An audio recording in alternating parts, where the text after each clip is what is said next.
Beer Blog. I'm Adam from McKnight & Carlson Wines. And this week we have a beer from Bend, Oregon, from the Deschutes Brewery of Bend, Oregon. Hop Trip Pale Ale. Yeah. It's a wet hoppy beer. Well, that's okay. So they say it's a fresh hop. Fresh hop, okay. But it actually is all wet hops. Sure. And what that is wet hops are hops that go right from the vine to the brew kettle. So they're not dried at all. There's no kilning.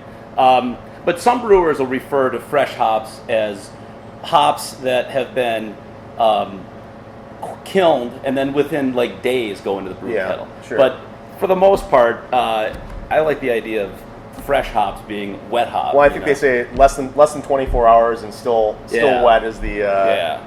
So people have muddied the waters on this. Sure. A bit, but so that's they're Bend, Oregon, and they get these hops from the Corvallis area, which is Oregon State University. Yeah, just like area. 150 miles from the brewery. So okay, they go grab those hops, bring them back to Bend, Oregon, and get them into the beer. So this is a pale ale, 6.1% ABV, 38 IBUs. So it's that's fairly not moderate brew for. Absolutely. So it should have nice kind of aroma, potentially. Nice kind of amber color. That was definitely darker than I was expecting. Yeah.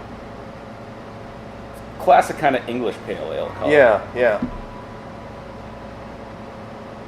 So, the aroma isn't huge on this, but I do get that kind of green. It's very muted, I think. I get that like chlorophyll.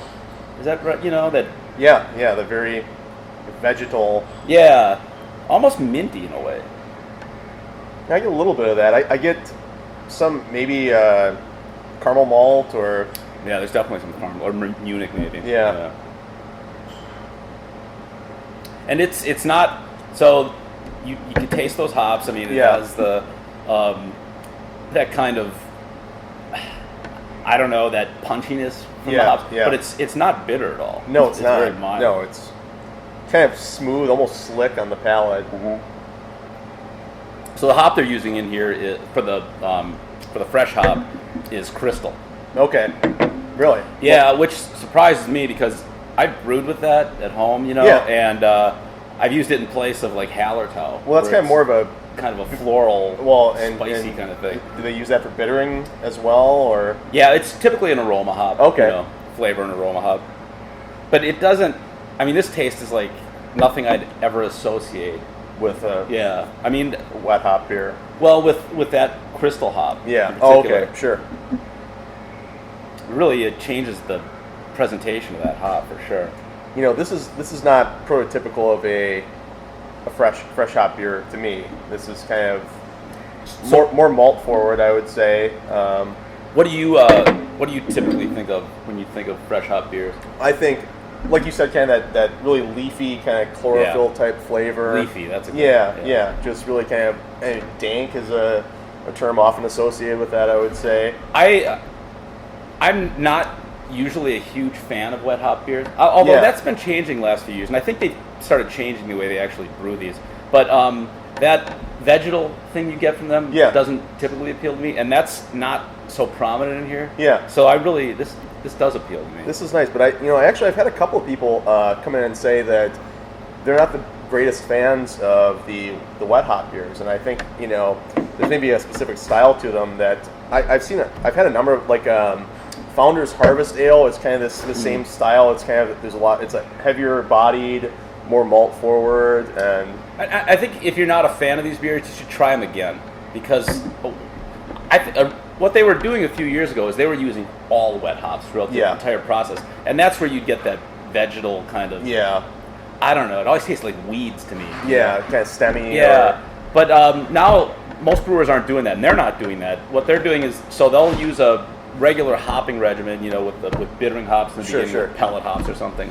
Late hop, and then they finish with the wet hops. Okay. Which kind of mutes that whole chlorophyll side of it. See, I like that personally. I think. Oh, do you really? Yeah, okay. Yeah.